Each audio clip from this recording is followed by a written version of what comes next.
The sound of a heart monitor is a strange thing. At first, it's terrifying, a constant rhythmic reminder that the person you love most in the world is dangling by a thread. Beep, beep, beep. It's a countdown. But after 3 weeks of sitting in that plastic chair staring at the sterile white walls of the ICU, that sound becomes a lullaby.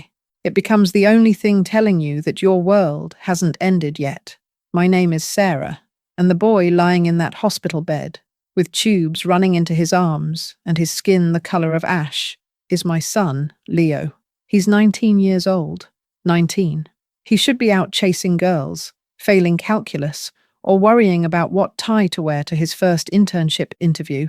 He shouldn't be worrying about creatinine levels or dialysis ports. But this story isn't just about a sick boy. It's about the man standing next to me, my husband, Leo's father, or at least the man who let the world believe he was Leo's father for 20 years. As I held Leo's cold hand, rubbing my thumb over his knuckles to try and bring some warmth back into them, I looked up at Mark. He was standing by the window, checking his watch. He was wearing his 3-piece charcoal suit, the one he wore when he had to close a deal. He looked impatient, not devastated, not terrified, impatient. "Mark," I whispered, my voice cracking from days of crying. "Did you call the office? Did you tell them you're taking the week off?" Mark didn't turn around. He kept looking out at the parking lot, his reflection ghosting against the glass. "I can't take the week off, Sarah. The merger is in the final stages. If I'm not there to sign the papers on Friday, the whole thing collapses. Our son is collapsing," I said, a flash of anger cutting through my exhaustion. "His kidneys are functioning at 8%. The doctor said if we don't find a match soon, he's going to go into septic shock." Mark finally turned. His face was a mask of professional calmness. It was the face he used on his clients, on his employees, and for the last decade, on me. "The doctors are doing their job, Sarah. We pay them a fortune to do their job. Me sitting here holding his hand isn't going to make his kidneys filter blood any faster." It was a cold statement, brutal in its logic, but completely devoid of heart. That was Mark. He was a man of numbers, of assets, of liabilities. And as I looked at him, I realized with a sick feeling in my stomach that he didn't see Leo as a son right now. He saw him as a liability, a problem to be managed. But I didn't know the half of it. I didn't know that while I was praying for a miracle, Mark was counting down the minutes until he could leave. I didn't know that the reason he was so cold wasn't just his personality. It was a secret he had been keeping for 20 years, a secret that was about to explode in this hospital room and destroy everything we had built. Let me take you back to where this nightmare started. It wasn't in a hospital. It was on a soccer field, under a bright, beautiful Saturday sun. Leo has always been an athlete. Since he could walk, he was kicking a ball. He was the captain of his college team, a star forward. He was pure energy. I remember sitting in the bleachers just 2 weeks ago, cheering as he sprinted down the sideline. He looked so alive, so invincible. But then, I saw it. He stopped. He didn't trip. He didn't get tackled. He just stopped. He put his hands on his knees, gasping for air. I thought he was just winded. But then he swayed. It was a subtle movement, like a tree about to fall in a slow wind. "Leo?" I whispered, standing up. And then he collapsed. He hit the grass face first. I don't remember running down the bleachers. I don't remember screaming. The next thing I remember is kneeling in the grass, turning him over. His face was grey. His lips were blue. "Leo! Leo, wake up!" I screamed, slapping his cheeks. The ambulance ride was a blur of sirens and paramedics shouting numbers I didn't understand. Mark met us at the hospital an hour later. He hadn't been at the game. He had been at the country club, playing golf with a client. When the doctor came out to the waiting room, his face was grim. Dr. Aris. I will never forget him. He was a kind man with tired eyes. "Mr. and Mrs. Sterling," he said gently. "Leo is stable for now, but his collapse was caused by severe uremia. His kidneys have failed." "Failed?" I asked, my voice trembling. "But he's healthy. He's an athlete. How can they just fail?" "It's a rare genetic condition," Dr. Aris explained. "It's been happening silently for years. His kidneys are scarred. They are beyond repair. We've started him on emergency dialysis, but that's a temporary fix. Leo needs a transplant, and he needs one fast. I felt the room spin. A transplant. My strong, beautiful boy. I'll give him mine, I said immediately. I didn't even think. Take mine. Take both of them if you have to. Dr. Aris smiled sadly. It's not that simple, Sarah. You have to be a match. Blood type, tissue type, antibodies. We will test you, of course. But parents are usually a 50% match. We need to test the immediate family first. He turned to Mark. Mr. Sterling, Dr. Aris said, we will need to test you as well. As the father, you have a high probability of being a suitable donor. If you are a match, we could schedule the surgery as early as next week. This was the moment. The moment a father steps up. The moment a hero is made. I looked at Mark, expecting him to roll up his sleeve, expecting him to demand they take his blood, right there and then. But Mark didn't move. He didn't speak. He stiffened. His eyes darted from the doctor to me, and then to the floor. Is it safe? Mark asked. The surgery? Dr. Aris nodded. It's a major surgery, but the risks for the donor are minimal compared to… Mark interrupted. What is the recovery time? I run a multi-million-dollar firm. I can't be bedridden for weeks. I stared at him. I felt like I had been slapped. Our son was dying, and he was worried about his quarterly projections. Mark, I said, my voice low and dangerous. It's Leo. Who cares about the firm? I have to think about the family's financial security, Sarah. He snapped back, defensive. If I go down, the business goes down. Then who pays for all of this? He gestured vaguely at the hospital walls. Dr. Aris sensed the tension. Let's just start with the blood test, he said soothingly. It's just a simple draw to check compatibility. We can discuss logistics later. Fine, Mark said. But he said it with the tone of a man agreeing to a root canal not saving his son's life. That was 2 weeks ago. I was tested the next morning. I sat in the lab, watching the nurse fill 3 vials of my blood. I prayed over every drop. Please let me match. Please let me save him. 3 days later, the results came back. I'm sorry, Sarah, Dr. Aris told me, his voice heavy with regret. You're not a match. Your antibody levels are too high. If we put your kidney in Leo, his body would reject it within hours. It would kill him. I fell to my knees in the hallway. I sobbed until I couldn't breathe. My one chance to save him and my own body had betrayed me. But, Dr. Aris said, helping me up, we are still waiting on Mark's results. He hasn't come down to the lab yet. I froze. What? We scheduled him for Tuesday, Dr. Aris said, checking his clipboard. He didn't show. We rescheduled for Wednesday. He cancelled. He said something about a conference call. Rage. Pure white-hot rage. I marched out of that hospital room.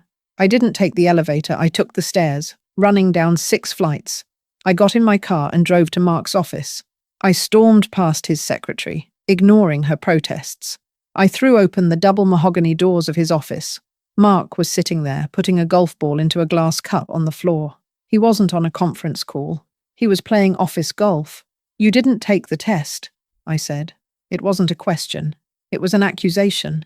Mark looked up, unbothered. He leaned his putter against the desk. Sarah, you're making a scene. Our son is dying, I screamed. And you're skipping blood tests to play putt-putt.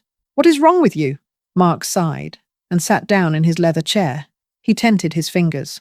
Sarah, sit down. I will not sit down. Sit down, he roared. It was rare for Mark to raise his voice. It silenced me. I sat on the edge of the guest chair. Look, Mark said, his voice dropping to a conspiratorial whisper. I didn't take the test because I have a medical condition. I blinked. What? What condition? You're healthy as a horse. You ran a 5K last month. It's high blood pressure, he lied. I could tell he was lying. I had been married to him for 22 years. I knew his tell. When Mark lied, he rubbed his left ring finger, twisting his wedding band. He was twisting it now. I read online that if you have high blood pressure, you can't donate. That is a lie, I said, my voice trembling. And even if it were true, let the doctors decide that. Go take the damn test, Mark. He stood up and walked to the window, turning his back to me. I can't do it, Sarah. I have a phobia. of needles, of surgery. I can't do it. You have a phobia. I laughed, a harsh, hysterical sound. You got a tattoo on your back when we were in Cabo in 1998. You didn't have a phobia then. You had knee surgery 3 years ago. Stop lying to me. Mark turned around. His face was hard, cold. I am not giving him a kidney, Sarah. That is final. We will find a donor on the list. I will pay for it. I will fly us to China or India or wherever we have to go to buy one. I have money. I can fix this with money. You can't buy time, Mark. I stood up, shaking. The list is 5 years long. He has 5 weeks, maybe less. You are his father. How can you look at him and say no? Mark looked me dead in the eye, and for a second the mask slipped. I saw something in his eyes that chilled me to the bone. It wasn't fear. It wasn't selfishness. It was disgust. I'm doing what's best for this family, he said coldly. Now go back to the hospital. I have work to do. I left his office, but I didn't go back to the hospital. I sat in my car in the parking garage, shaking. Something was wrong. Mark was a selfish man, yes. He was a workaholic, yes. But to let his own son die, to refuse a simple blood test, it didn't make sense. Unless he knew something I didn't. That night back at the hospital, Mark didn't show up. It was just me and Leo. Leo was awake for a few minutes. He was weak. Mom? He rasped. Where's Dad? He's working, honey. I lied. He's working hard to pay for all the best doctors. Leo closed his eyes. He doesn't want to come, does he? No, baby, that's not true. I stroked his hair. It's okay, Leo whispered. He's never really liked me. Not like he likes his work. Those words broke my heart. He's never really liked me. I watched Leo sleep, the rhythmic whoosh of the dialysis machine filling the room. My mind started to race. I started to replay our entire marriage, the last 20 years. I thought about when Leo was born. Mark hadn't been in the delivery room. He said he was squeamish. He waited in the hallway. When the nurse handed him Leo for the first time, Mark didn't cry. He didn't smile. He looked at the baby, oddly. He looked at Leo's eyes. Then he looked at me. He has blue eyes, Mark had said. All babies have blue eyes at first. I had laughed. They'll change. But they didn't change. Leo kept his bright, piercing blue eyes. I have green eyes. Mark has brown eyes. It's genetically possible, of course. Recessive genes. My father had blue eyes. Mark's mother had blue eyes. It wasn't impossible, but Mark had obsessed over it. For the first year of Leo's life, Mark would make comments. He doesn't look like me. He's so fair. Are you sure they didn't swap babies at the hospital? He always said it as a joke. But now, sitting in the ICU, I realized he never laughed when he said it.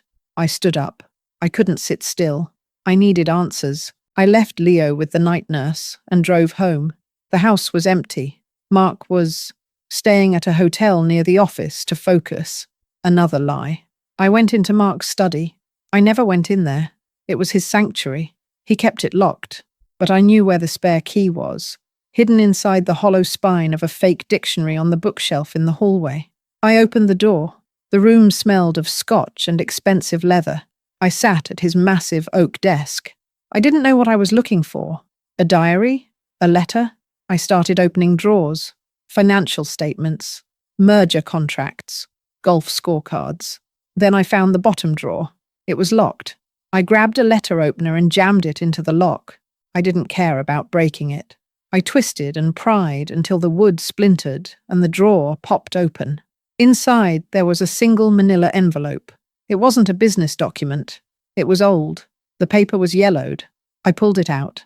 My hands were shaking so hard I could barely read the label. Helix Genetics, Private Confidential. The date on the envelope was June 12th, 2004. Leo was 6 months old then. My breath caught in my throat. Mark had done a DNA test, behind my back, without telling me. He had tested Leo when he was a baby. I opened the envelope. Inside was a single sheet of paper. Paternity test results. Alleged father, Mark Sterling. Child, Leo Sterling. I scanned down to the bottom, to the probability percentage. I expected to see 99.9%. I expected to see proof that Mark was just a paranoid man who had wasted money to soothe his ego. But that's not what I saw. My eyes widened. The room started to tilt. Probability of paternity, 0.00%. Conclusion. Mark Sterling is excluded as the biological father of Leo Sterling. I stared at the paper. 0%. No, I whispered. That's impossible. I knew it was impossible. I knew it because I had never, ever cheated on Mark. Leo was his son. I was a virgin when I met Mark. He was the only man I'd ever been with. There was no other possibility, no other lover, no one-night stand. So how could a DNA test say 0%? And then it hit me. Mark had this document for 19 years. For 19 years, he has believed that I cheated on him.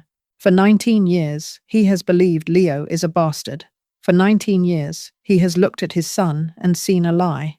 That's why he was cold. That's why he was distant. That's why he refused the kidney test. He thinks, why should I give my organ to another man's son? But he was wrong. I knew he was wrong. I carried that boy. I knew who the father was. So why did the test say 0%? I looked closer at the document. I looked at the lab name, Helix Genetics. I looked at the footer. And then I saw it, a tiny, barely visible smudge near the date. And the font of the word excluded, was slightly different, a shade darker than the rest of the text. I ran my finger over the paper. It felt thick. I held it up to the desk lamp. This wasn't an original document. It was a photocopy, but it was a photocopy of a document that had been altered. Someone had tampered with this test. Someone had changed the result from 99.9% to 0%. Who? Mark. No, why would he fake a test to prove he wasn't the father? He would want to be the father. Unless he didn't want to be a father at all.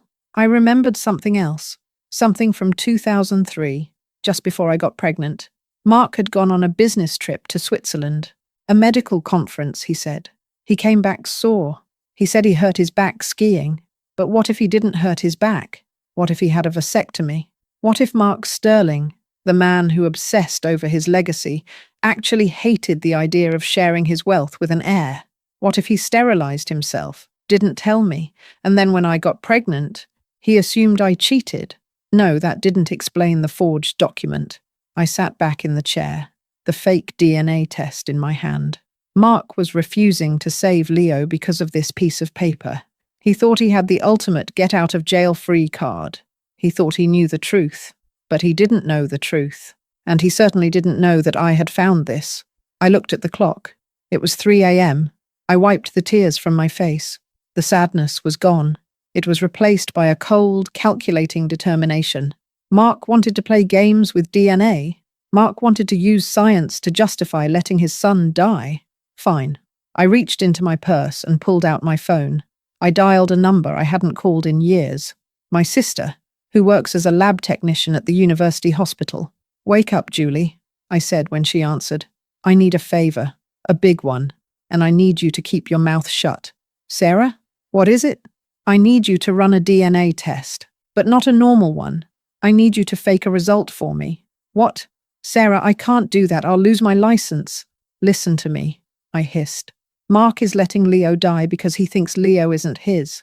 I need to swap the results. I need to make Mark believe whatever I want him to believe until he gets on that operating table.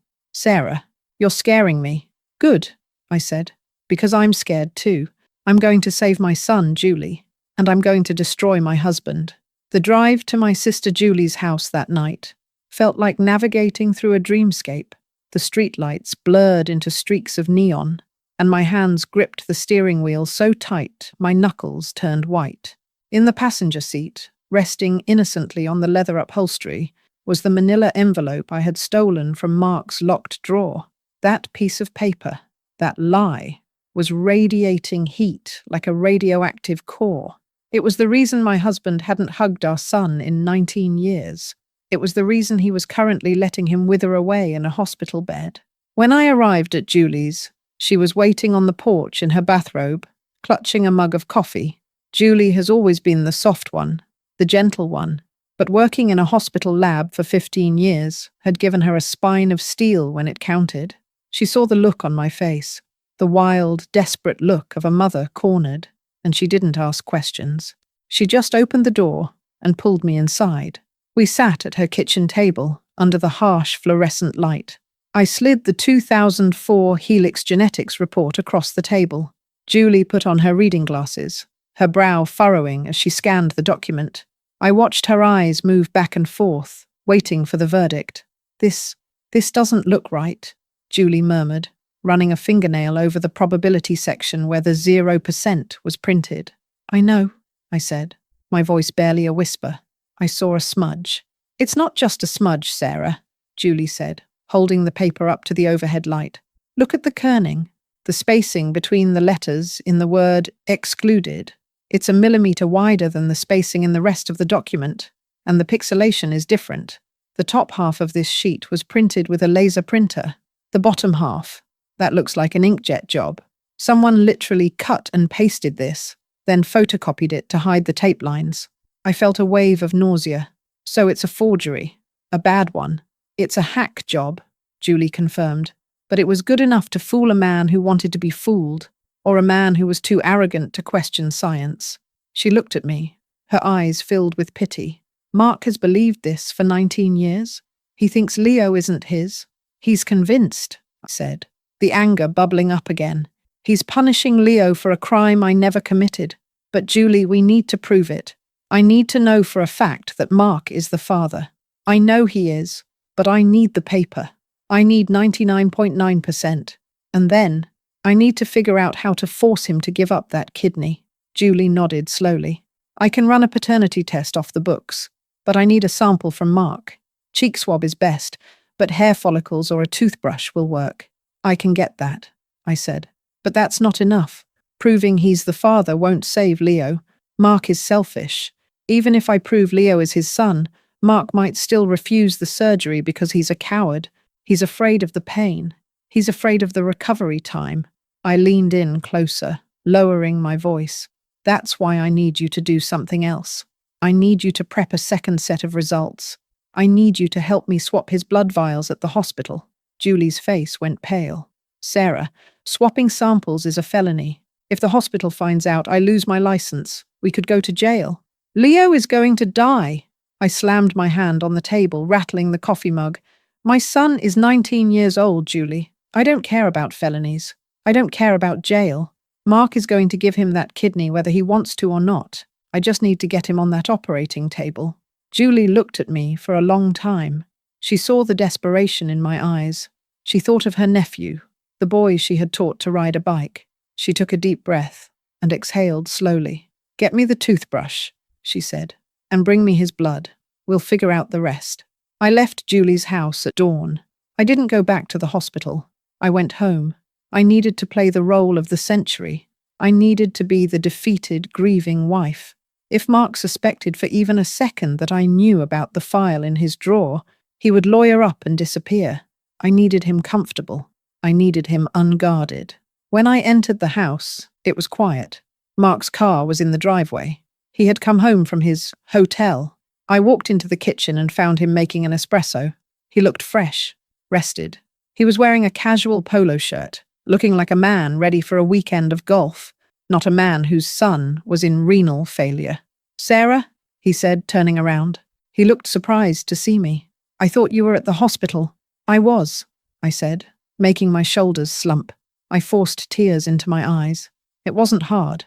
The doctors say his levels are critical. They put him on the transplant waiting list, but they said it could be 3 years. Mark took a sip of his coffee. I saw the relief wash over his face. He thought the pressure was off. He thought he had won. That's unfortunate, Mark said, his voice smooth. But at least he's on the list. We'll make him comfortable. I'll hire the best private nurses money can buy. Money, I repeated dully. Yes, money. I walked over to the sink and grabbed a glass of water. My eyes scanned the bathroom counter down the hall. His toothbrush was there. I needed to get it without him seeing. Mark, I said, turning to him, I've been thinking about what you said, about the financial security of the family. Mark perked up. This was his language. Yes, you're right. I lied. The words tasted like bile. If you go down, we all go down. We can't risk the business. I shouldn't have pressured you to take the test. I was just emotional. Mark walked over and put a hand on my shoulder. It felt heavy, like a shackle. I forgive you, Sarah. It's a stressful time. You're not thinking clearly. I'm glad you've come to your senses. But, I added, there is one thing. The life insurance policy. The one you mentioned last month. The $10 million policy for the partners. What about it? If the worst happens to Leo, I choked back a real sob, masking it as manipulation. We're going to need to secure our future. Did you ever finish the paperwork for that policy? Mark frowned. No, I've been putting it off. The insurance company requires a physical exam, blood work. I haven't had time. The trap was set. You should do it, I said. Do it today. For me. I need to know that no matter what happens, we're safe financially. It would give me peace of mind. Mark looked at me. He saw a broken woman seeking financial safety. He didn't see the predator lurking beneath the surface. His vanity was his weakness. He loved money more than anything. Okay, Mark said. I'll call my broker. I'll get the physical done this afternoon. I can drive you, I offered quickly. I need to go back to the hospital anyway. We can stop at the clinic on the way. I'll even wait for you. Fine, Mark said. Let me go get changed. As soon as he went upstairs to his closet, I sprinted into the master bathroom. I grabbed his toothbrush, the blue electric one he used every morning, and shoved it into a Ziploc bag I had in my purse. Then I grabbed his hairbrush, pulling a clump of dark hairs from the bristles. I had the samples. Now I needed the truth. I drove Mark to the clinic a few hours later.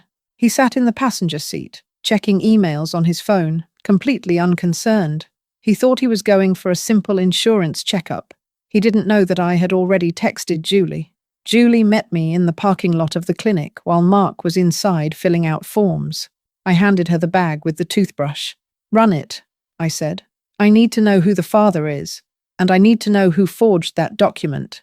I'll have results in 24 hours, Julie said, tucking the bag into her scrubs. But Sarah, who do you think did it? If Mark believes it, he didn't forge it. I have a theory, I said darkly. Mark's mother, Victoria Sterling, the Iron Lady. She had died 4 years ago, but her shadow still loomed over our marriage. She had hated me from the moment we met. She thought I was a gold digger because I came from a working-class family and Mark was old money. She had opposed the wedding. She had refused to hold Leo when he was born. It made perfect sense. Victoria must have hired someone to intercept the real results and swap them for a fake one. She wanted to poison Mark against me. She wanted to ensure that her fortune didn't go to a child she deemed illegitimate. She had played the long game, planting a seed of hate in her own son's heart that had festered for 2 decades. Run the test, I told Julie. I'm going to wait for Mark. When Mark came out of the clinic, he had a bandage on his arm. All done, he said, rolling down his sleeve. They took 3 vials. The insurance company should be happy. I looked at that bandage. 3 vials of blood. Good, I said. Let's go see Leo. Mark hesitated. I really need to get to the office, Sarah. Just for 5 minutes, Mark, I pressed. He asked for you. Guilt is a powerful tool, even for a sociopath. Mark sighed and agreed. When we walked into the ICU room, Leo looked worse. His skin was yellowing. The dialysis machine was humming loudly. Hey, Dad, Leo whispered. Mark stood at the foot of the bed. He didn't move closer. He kept his hands in his pockets. He was looking at Leo, and for the first time, I watched him through the lens of the secret I knew. I saw him looking for the features that weren't his. He was analyzing Leo's nose, his chin, searching for the real father. Hey, sport, Mark said stiffly. Your mum says you're toughing it out. Trying. Leo smiled weakly. Did you take the test? For the kidney? The room went silent. The air was sucked out of the room. Mark looked at his son, a dying boy, asking his father for life. I can't, Leo, Mark said. He didn't even blink. I have high blood pressure. The doctors said it's too risky. A lie. A blatant, filthy lie spoken directly to his dying son's face. Leo's face fell. The light went out of his eyes. Oh, okay. I understand. I stood in the corner, clenching my fists so hard my nails dug into my palms. I wanted to scream. I wanted to tear that fake document out of my purse and shove it down Mark's throat. I wanted to tell him, he is your son, you idiot. Your mother tricked you. But I couldn't. Not yet. If I revealed the truth now, Mark would just deny it. He would claim the new test was the fake one. He would fight me. And while we fought, Leo would die. I needed Mark to give the kidney before he knew the truth. Or I needed him to think he was giving it for a different reason. I walked Mark to the elevator. "You're a good actor," I said quietly. "I'm protecting him from disappointment," Mark replied, fixing his tie. "It's better he thinks I can't, rather than I won't." "Go to work, Mark," I said. "I'll stay here." As the elevator doors closed on his face, my phone buzzed. It was a text from Julie. I ran the rapid panel. 99.999%. He is the father, Sarah. The 2004 document is 100% fake. I stared at the screen. Validation. Relief. And then, a colder, darker rage. Mark had abandoned his own child based on a lie. He had let his mother's poison destroy his relationship with his son. And now, he was letting that poison kill him. I typed back to Julie. "Do you still have the vials from his physical today? The insurance ones?" Julie replied, "The clinic sends them to the central lab tonight." "Why?" I took a deep breath. This was it. The point of no return. "Intercept them," I typed. "Don't send them to the insurance company. Relabel them. Send them to Dr. Aris as a donor compatibility test. Put Mark's name on them."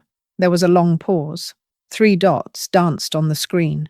"Sarah," Julie wrote back, "if Mark finds out we tested him without consent, he will sue us. He will destroy us. Let him try," I wrote. "Just do it. Find out if he's a match. If he is, leave the rest to me." I put the phone away and walked back into Leo's room. I sat in the chair and took his hand.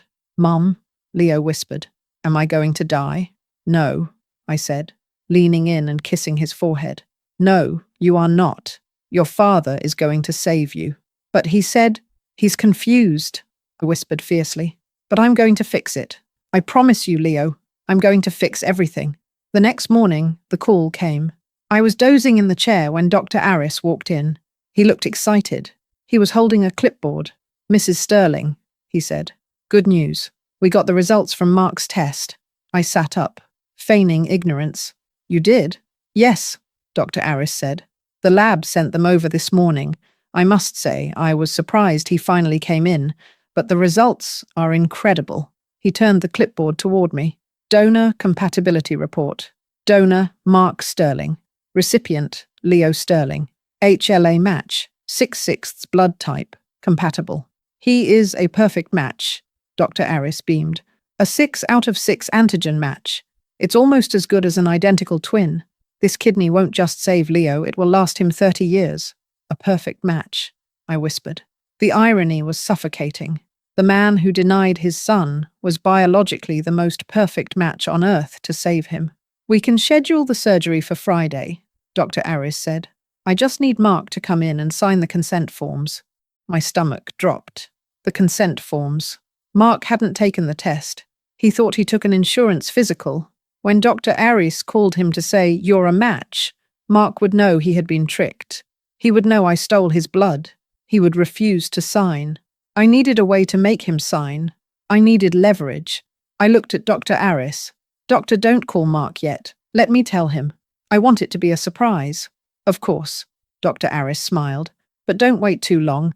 We need to prep the OR." "I won't," I said. I gathered my things. I had the real DNA test proving Mark was the father. I had the compatibility report proving he could save Leo. And I had the fake document proving his mother was a monster. But that wasn't enough to make a selfish man undergo major surgery. I needed something else. I needed to threaten the one thing Mark loved more than himself, his money. I remembered the investigation I had done in his office, the drawers I had opened. I had seen something else in there, something I hadn't paid attention to because I was focused on the DNA test. I had seen a ledger, a black book tucked behind the files. Mark was a corporate merger specialist. But that ledger, the numbers didn't add up. There were accounts in the Cayman Islands. There were shell companies. If Mark was hiding a fake paternity test, what else was he hiding? I walked out of the hospital and got into my car. I wasn't going home. I was going back to his office. Mark Sterling refused to be a father out of love. So now, he was going to be a donor out of fear. The drive back to Mark's office building was a blur of grey highway and adrenaline. My hands were shaking, not from fear this time, but from the vibrating intensity of a woman who has nothing left to lose. I had the medical gun to his head. He was a perfect match for Leo, but I knew Mark. Biology wouldn't be enough. Morality wouldn't be enough. Even the truth that Leo was his biological son might not be enough to overcome his cowardice and his greed. I needed a weapon, a real one. I pulled into the parking garage of Sterling Partners. It was 6 p.m. Most of the employees would be gone, but Mark would still be there. He lived for that office. It was the only place where he felt like a king. I didn't go up to the penthouse suite immediately. I sat in my car, staring at the elevator buttons. I thought about the manila envelope I had found in his locked drawer the night before, the fake paternity test. That was the emotional smoking gun. But while I was digging through that drawer, I had seen something else. Something my brain had registered but ignored because I was so focused on the DNA results. It was a black leather ledger, not a digital file, not a spreadsheet, but an old-school, handwritten ledger tucked beneath the false bottom of the drawer. Mark was a tech-savvy man. He kept everything on the cloud. Why would he have a paper ledger? Unless he didn't want a digital footprint. I took the elevator up. The receptionist had already left for the day. The office was quiet, save for the hum of the server room and the distant sound of cleaning crews vacuuming the lower floors. I walked straight to Mark's office. The door was cracked open. I could hear him on the phone. "Yes, the transfer is complete," Mark was saying, his voice low and smooth. "Route it through the shell in Nevis. I don't want the IRS seeing a dime of the merger bonus until next fiscal year. And make sure the consulting fees are paid out to the Horizon account." I stood in the shadow of the hallway listening. Nevis, shell companies, Horizon account. Mark laughed. It was a rich, satisfied sound. "Don't worry about the auditors. I cooked the books myself. It's cleaner than a whistle. Just get the money moved before Friday." He hung up. I waited a beat, then pushed the door open. Mark jumped. He spun around in his chair, his hand instinctively covering a notepad on his desk. When he saw it was me, he relaxed, but his eyes narrowed. "Sarah, what are you doing here? I thought you were at the hospital." "I was," I said, walking into the room. I closed the door behind me and locked it. The click echoed loudly in the large office. "What are you doing?" Mark asked, standing up. "I have work to do. We need to talk, Mark, about the future." He sighed, running a hand through his hair. "I told you. I did the insurance physical. The policy will be approved in a week. You and Leo will be taken care of financially. What more do you want?" "I want you to save your son," I said. Mark's face hardened. "We've been over this. I can't. My blood pressure is 120 over 80, I interrupted. "Perfectly normal. I saw the chart at the clinic." Mark froze. "You looked at my medical chart." "I did more than that," I said, stepping closer to his desk. "I spoke to Dr. Aris about an hour ago. He had some very interesting news." Mark frowned. "Dr. Aris? Why would he call you about my insurance physical?" "He didn't," I said. "He called me about the donor compatibility test." Silence. Absolute, suffocating silence. Mark stared at me. His brain was working furiously, trying to connect the dots. I didn't take a donor test. I refused." "I know you refused," I said calmly, "but I didn't. When we were at the clinic today, I had my sister intercept your blood samples. She didn't send them to the insurance company, Mark. She sent them to the transplant lab." Mark's face turned a violent shade of red. You stole my blood. That's illegal. That's assault. It's a rescue mission," I shot back. "And guess what? You're a match. A perfect 6 out of 6 antigen match. You are the only person in the world who can save Leo right now." Mark slammed his hand on the desk. "I don't care. You had no right. I am not doing the surgery. I told you I can't." "Why?" I yelled. "Give me one good reason why you won't save him, and don't give me that blood pressure garbage." Mark breathed heavily, his chest heaving. He looked at me with pure venom. "You want to know why? You really want to know?" "Yes. Because he's not mine, Mark shouted. The words hung in the air like toxic smoke. I know he's not my son, Sarah. I've known for 19 years. Why should I cut myself open, risk my life, and give a piece of my body to another man's bastard? There it was, the lie he had been living. I didn't flinch. I reached into my purse and pulled out the manila envelope, the one I had stolen from his drawer the night before. I threw it onto his desk. You mean this? I asked. Mark looked at the envelope. His face went pale. He reached for it, his hands shaking. You broke into my desk. I found your little secret, I said. The DNA test from 2004. The one that says you have a 0% probability of being the father. Mark looked up at me, his eyes wild. So you know. You know I know. You cheated on me, Sarah. You lied to me for 20 years. And now you expect me to save him? I didn't cheat on you, I said, my voice ice cold. And that document is a fake. Mark laughed. It was a cruel, barking sound. Nice try. It's from Helix Genetics. It's official. It's a forgery, Mark, I screamed. Look at the font. Look at the pixels. Your mother faked it. She hated me, and she poisoned you against your own son. Don't you dare bring my mother into this, Mark snarled. She was a saint. She was a manipulator. I reached into my purse again. And I can prove it.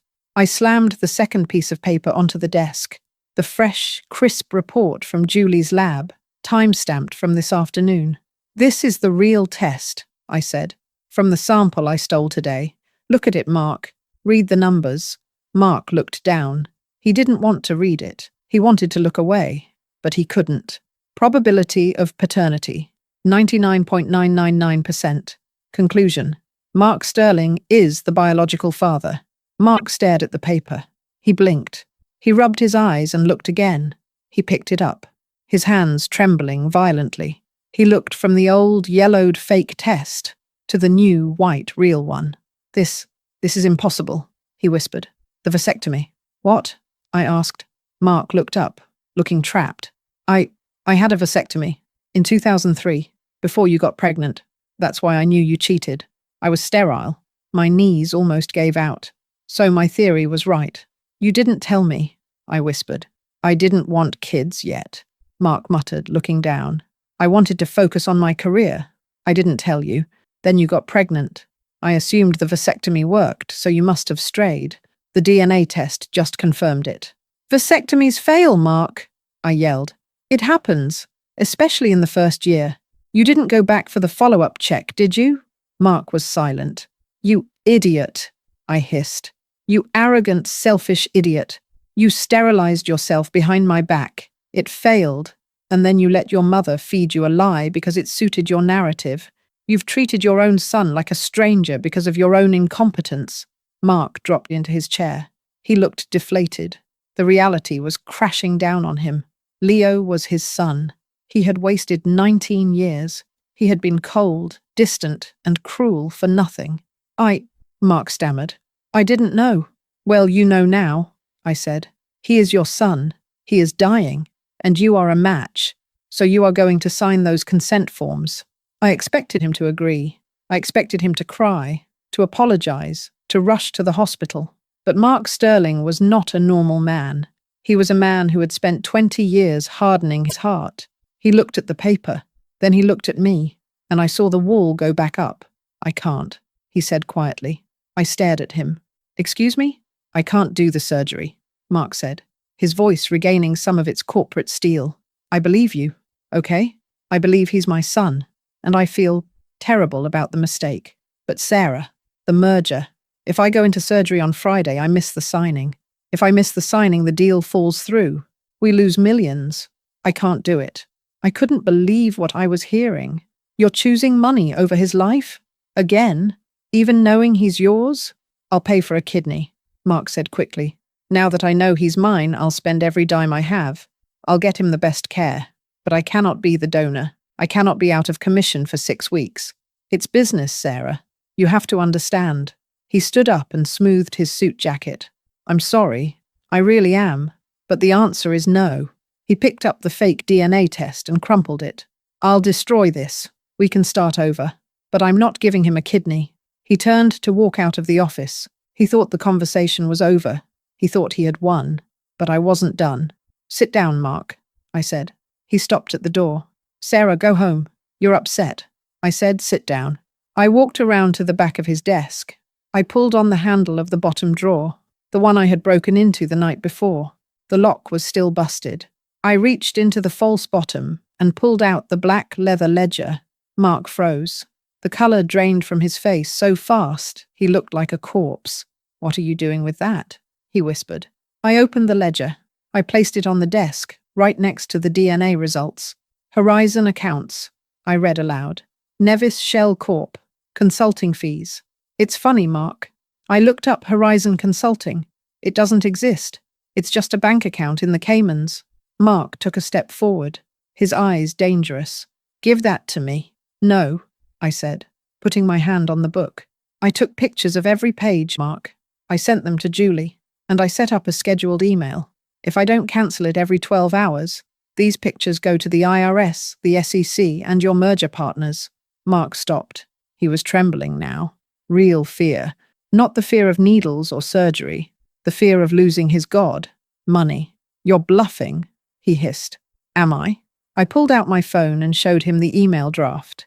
Attached were photos of the ledger showing millions of dollars embezzled from his own firm, showing tax evasion that would put him in federal prison for 20 years. "You're skimming off the top of the merger," I said. "You're stealing from your partners. If this gets out, you don't just lose the deal. You go to jail. You lose the house. You lose the cars. You lose everything." Mark stared at the phone. He looked at the ledger.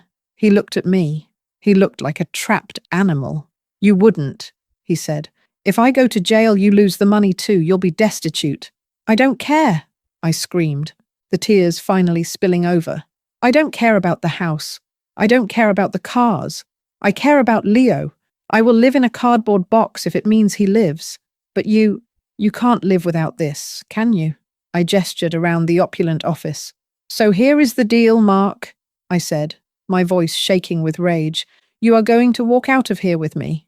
We are going to drive to the hospital. You are going to sign the consent forms. You are going to smile at the nurses. You are going to tell Leo you love him. And on Friday, you are going to let them cut you open and take that kidney." I leaned in close, looking him dead in the eye. "And if you hesitate, if you complain, if you try to back out at the last second, I will hit send, and I will watch you rot in a cell while I bury our son." Mark stared at me. He searched my face for any sign of weakness, any sign of the submissive wife he had ignored for 20 years. He found none. He looked at the ledger. He looked at his watch. He looked at the window. Finally, his shoulders slumped. The fight went out of him. He wasn't a father saving a son. He was a businessman cutting a deal to save his own skin. "Fine," he whispered. "Fine. You win." "I haven't won anything yet," I said, grabbing the ledger and shoving it into my purse. "Get your coat. We're going to the hospital." The drive to the hospital was silent. Mark stared out the window, his jaw clenched. I drove with one hand on the wheel and one hand clutching my purse. When we arrived at the ICU, Dr. Aris was waiting at the nurses' station. "Ah, Mr. Sterling." "Doctor." Aris beamed, oblivious to the hostage situation unfolding in front of him. "Sarah told me you were coming. I have the paperwork ready." Mark looked at the doctor. He looked at me. I tapped my purse lightly. "Yes," Mark said, his voice flat. "I'm ready. Where do I sign?" We went into Leo's room. Leo was awake, watching TV. When he saw Mark, his eyes widened. "Dad?" Leo asked. "Mum said, she said you might be a match." Mark stood by the bed. He looked at the boy he had rejected for 19 years. The boy who was his flesh and blood. The boy who was the reason he was about to lose a kidney. I watched Mark closely. I waited for the warmth. I waited for the apology. Mark forced a smile. It didn't reach his eyes. "Yeah, kid," Mark said. "Turns out I'm a match. Looks like we're doing this." "Really?" Leo's face lit up. A smile of pure, unadulterated relief broke across his pale face. You're really doing it? Even with your blood pressure?" "Yeah," Mark said, glancing at me with hatred in his eyes. "Mum convinced me. It's worth the risk." "Thank you," Leo whispered, tears streaming down his face. "Thank you, Dad. You're saving my life." Mark stiffened. He patted Leo's leg awkwardly. Don't mention it. Just get some rest. Mark turned to Dr. Aris. Let's get the paperwork over with. I have calls to make. I watched them leave the room. I stayed with Leo. He's a hero, Mum, Leo said, closing his eyes. I knew he cared. Deep down, I stroked Leo's hair, holding back my own tears. Yes, baby, he's going to save you. I didn't tell him the truth. I didn't tell him that his father was a monster who was only doing this to stay out of prison. I let Leo have his hero. But as I looked out the window at the city lights, I knew the war wasn't over. The surgery was scheduled for Friday. That was 3 days away. 3 days for Mark to panic. 3 days for Mark to find a loophole. 3 days for a man with millions of dollars and zero morals to try and kill me to get that ledger back. I wasn't safe, and neither was Leo, not until that kidney was inside him. I sat down in the chair and pulled the chair directly in front of the door. I wasn't going to sleep. I was going to stand guard, because the hardest part wasn't getting Mark to sign. The hardest part was going to be keeping him in that room until the anesthesia took hold. The 72 hours between Mark signing the consent forms and the scheduled surgery were the longest of my life. They weren't measured in minutes or hours. They were measured in heartbeats. Every time the monitor beeped, every time a nurse walked past the door, my muscles tensed, ready for the fight. I didn't go home. I didn't shower. I didn't sleep for more than 20 minutes at a time. I moved into the plastic recliner next to Leo's bed, turning my corner of the ICU into a fortress. My purse, containing the black ledger that held Mark's freedom and Leo's life, never left my side. I slept with the strap wrapped around my wrist. Leo was in good spirits. He was weaker, yes, but the hope had returned to his eyes.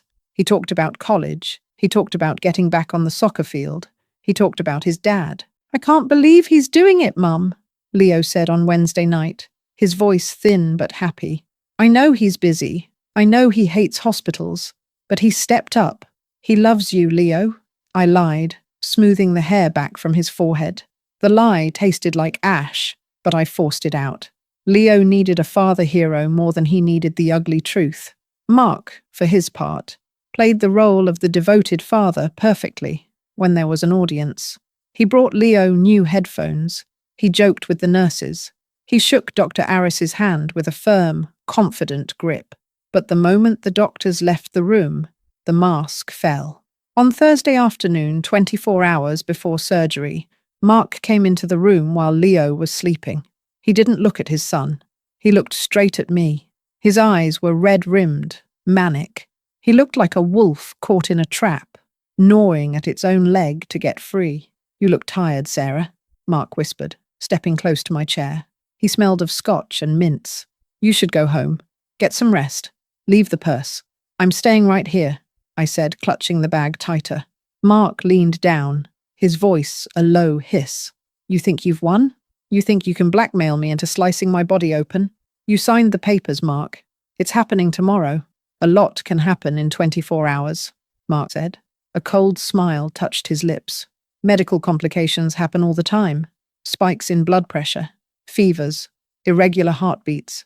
If my vitals aren't perfect tomorrow morning, Dr. Aris will cancel the surgery. It's protocol. I narrowed my eyes. What are you planning? Mark straightened up, adjusting his cuffs. I'm just saying. Stress does terrible things to the body. He walked out. I felt a pit form in my stomach. Medical complications. I stood up and followed him to the hallway. I watched him walk toward the elevator, but he didn't get on. He turned the corner toward the hospital cafeteria. I followed him from a distance. I watched him buy a large black coffee. Then, I watched him pull a small white bottle from his pocket. He dumped a handful of pills into his mouth and washed them down with the scalding coffee. I gasped. Was he poisoning himself?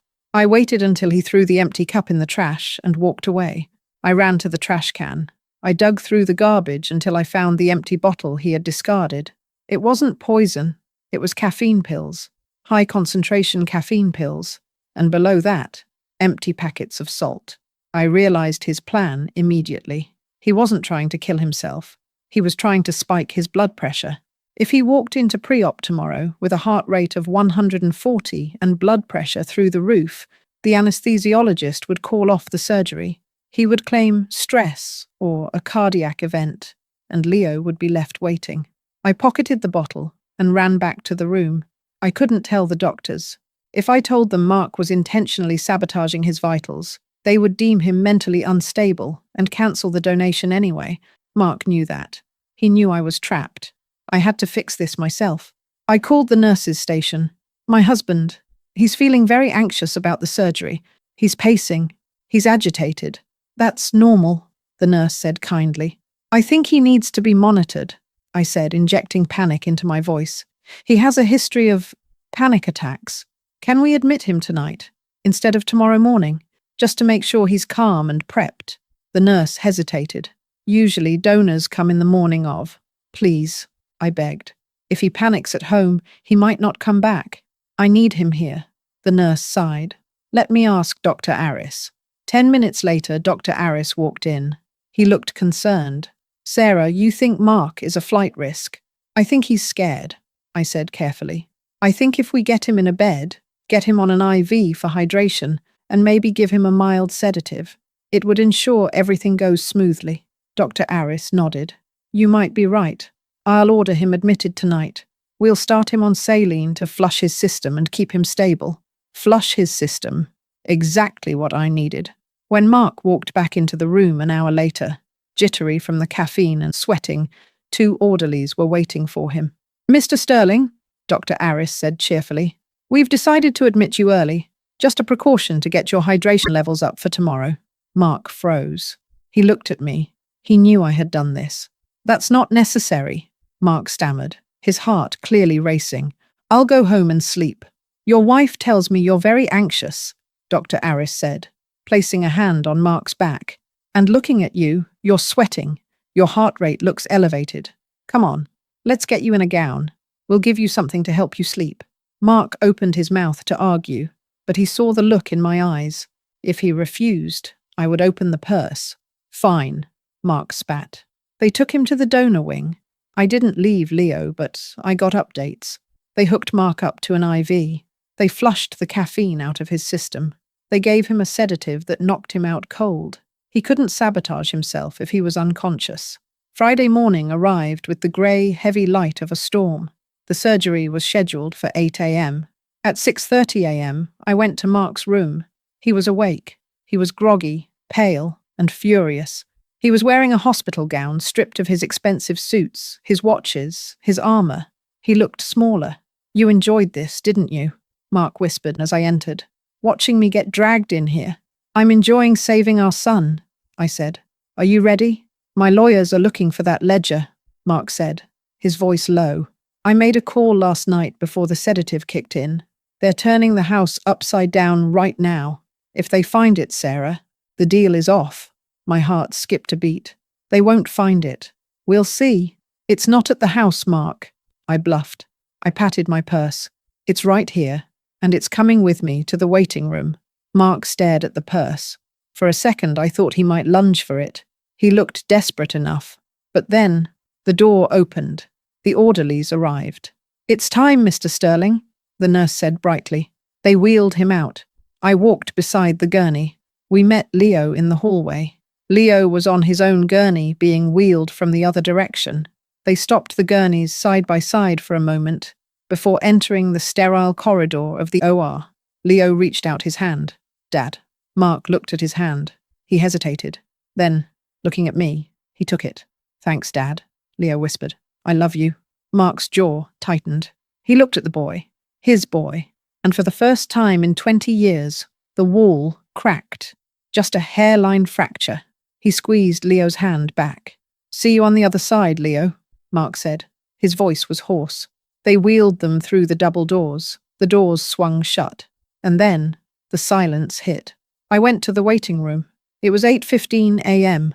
I sat in the corner, my back to the wall, my purse on my lap. I watched the door. I watched the clock. 8:30 a.m. Anesthesia induction. 9 a.m. Incisions made. 10 a.m. Kidney removal from Mark. 11 a.m. Kidney transplantation into Leo. The hours dragged like jagged glass. Every time a nurse walked by, I flinched. Was Mark trying to back out on the table? Did he confess? Did the police arrive for me? No. Silence. 11:30 a.m. It was taking too long.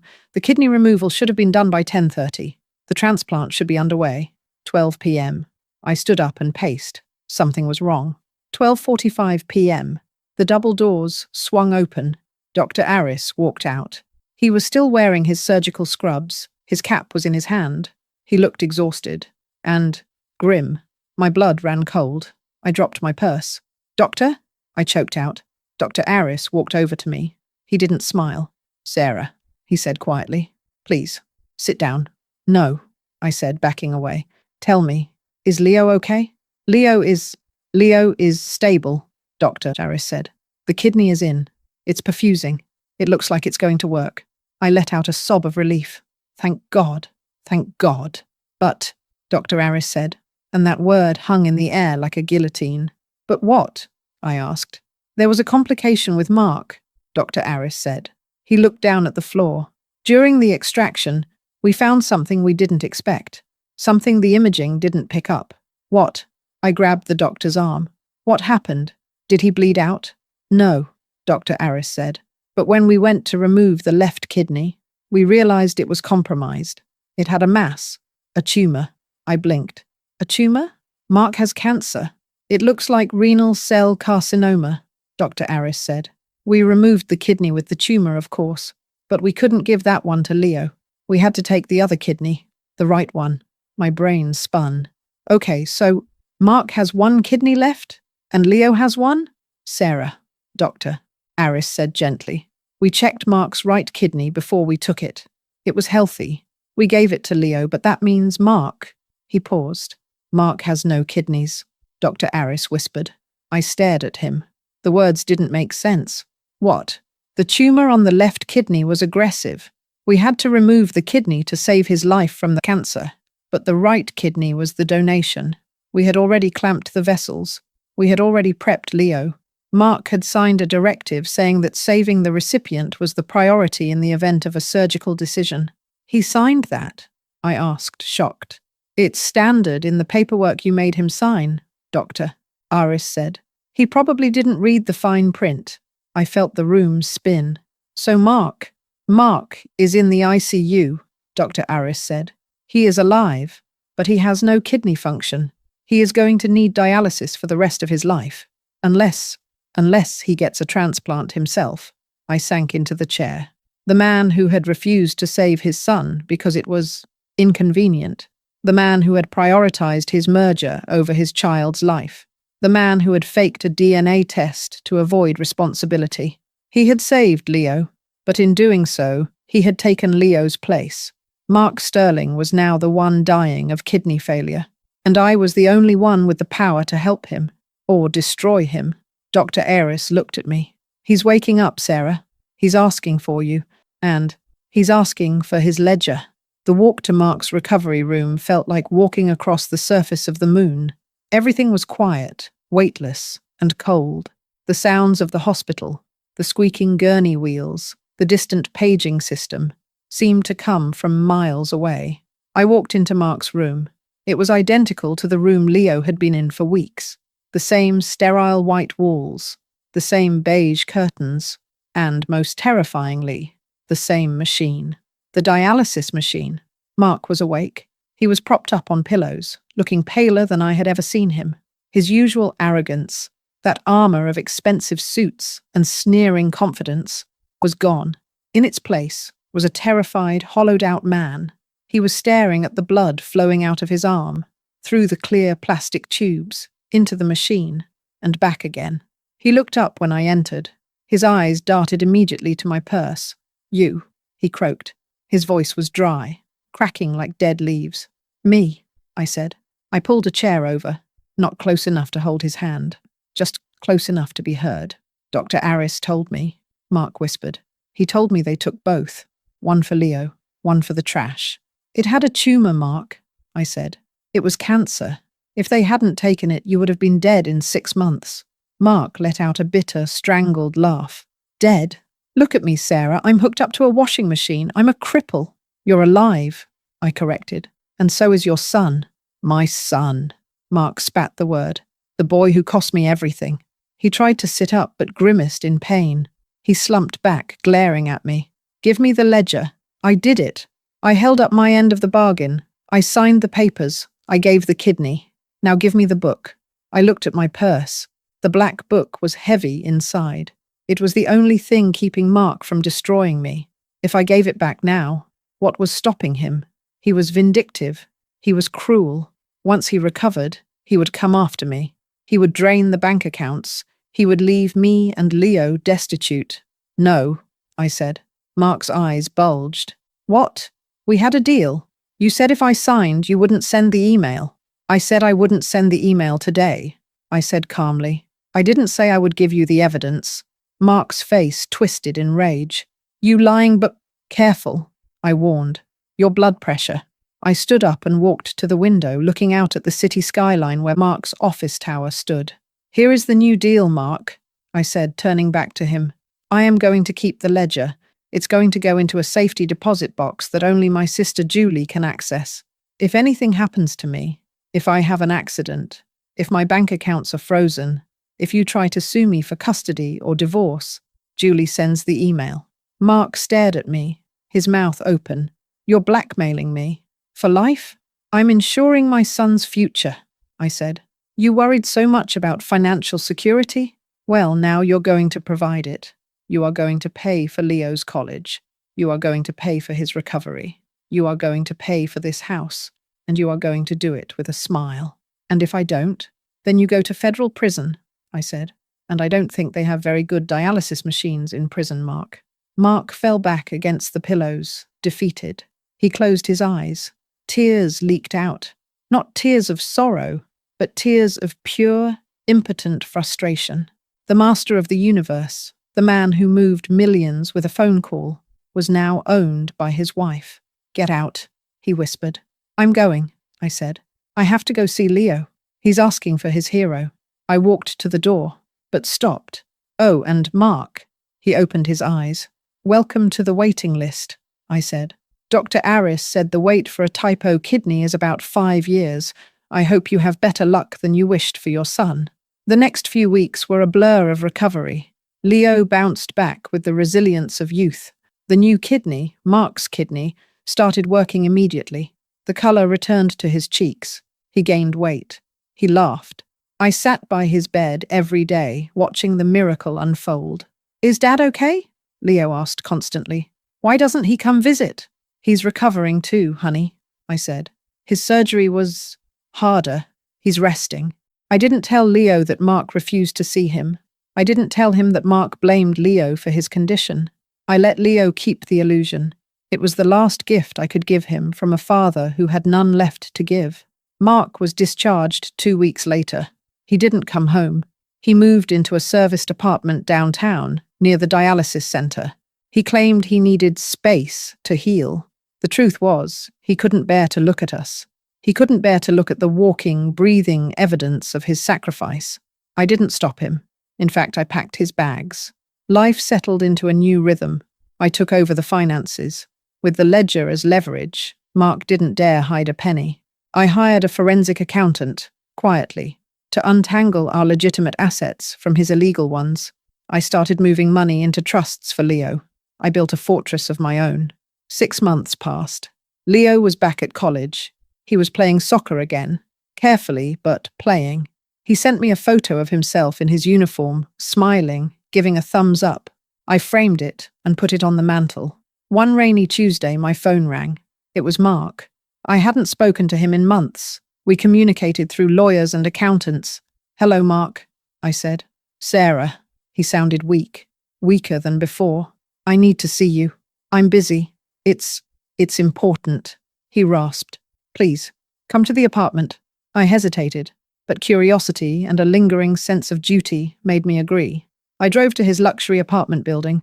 The doorman let me up. When I entered Mark's penthouse, the smell hit me first. Stale air, medicine, despair. Mark was sitting in a recliner by the window. He looked terrible. His skin was grey and papery. He had lost 30 pounds.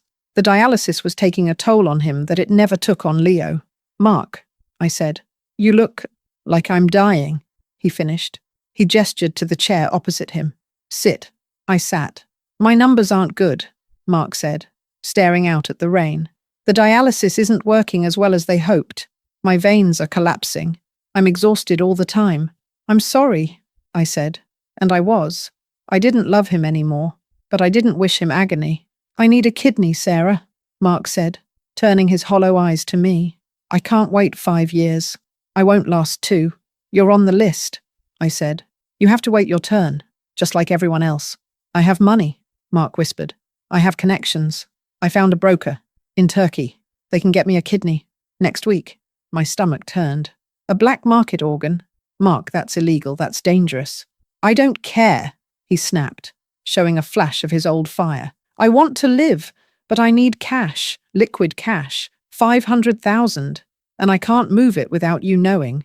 You're watching the accounts. He leaned forward, his hands shaking. Release the funds, Sarah. Let me buy this kidney, and I'll sign the divorce papers. I'll give you the house. I'll give you everything. Just let me live. I stared at him. The man who had refused to save his son was now begging me to let him buy a piece of someone else to save himself. I thought about the ledger. I thought about the crimes. I thought about the fake DNA test. No, I said. Mark froze. What? I won't authorize the transfer, I said. I won't let you use our son's inheritance to fund a human trafficking ring. I won't let you commit another crime. You're killing me, Mark screamed. You're sentencing me to death. No, Mark, I said, standing up. I'm sentencing you to be a father. What does that mean? It means you do what a father should have done from the beginning, I said. You wait. You endure. You play by the rules. You wanted to teach Leo about the real world. This is it. In the real world, you don't get to buy your way out of mortality. I walked to the door. Sarah! He screamed after me. Sarah, please! I'm scared! I stopped. I looked back at the broken man in the chair. I know, I said softly. Leo was scared too, but he was brave. Maybe you can learn something from him. I closed the door. 2 years later. The sun was shining on graduation day. The stadium was packed with cheering families. I sat in the front row, holding a bouquet of yellow roses. Next to me sat Julie, wiping tears from her eyes. He made it, Julie whispered. He sure did, I smiled. Across the stage, they called his name. Leo Sterling. Leo walked across the stage. He looked strong, healthy. He shook the dean's hand and raised his diploma high in the air. He looked into the crowd and found me. He waved, his smile blinding. I waved back, blowing him a kiss. After the ceremony, we met on the lawn. Leo hugged me, lifting me off my feet. We did it, Mum, he laughed. You did it, I corrected. I just watched. Hey, Leo said, looking around. Did Dad come? The question still came, even after all this time. Leo still hoped. No, honey, I said gently. He's not feeling well today. His treatment takes a lot out of him. Right, Leo sighed. I should go visit him. Maybe take the diploma? That would be nice, I said. He's at the center today. We walked toward the car. Mark was still alive. He was still on dialysis. He was still on the waiting list. He had slipped down a few spots because of non-compliance with his diet, but he was holding on. He was a prisoner of his own biology, trapped in the very machine he had mocked. I never gave him the ledger back. It sits in a box in Julie's attic, a silent guarantee of our peace. As we walked, Leo put his arm around my shoulder. You know, Mum, he said, I was thinking about Dad's sacrifice. Yeah, I know he's difficult, Leo said, and I know he's absent, but he gave me this. He patted his side, where the scar was. He gave me a second chance. That makes him a good man, doesn't it? Deep down? I looked at my son. I saw the kindness in his eyes, the forgiveness, the refusal to see the ugliness in the world. He didn't have Mark's heart. He had mine. Yes, Leo. I lied one last time, squeezing his hand. He did a good thing, and that's all that matters. We walked to the car, leaving the shadows behind us, stepping into the bright, warm light of the rest of our lives. Thank you for listening to my story. Now, I have a question for you. I know some might say I was too hard on Mark, leaving him on that waiting list while holding the evidence against him. But others might say he deserved even worse for what he was willing to let happen to our son. If you were in my shoes, Would you have given him the ledger back? Or did he earn his punishment? Please tell me your honest opinion in the comments below. I read every single one. If this story touched your heart, please hit the like button and subscribe to the channel. It helps us share these important stories with the world. Until next time, remember, family isn't just about blood. It's about who shows up when you need them most. Take care of each other.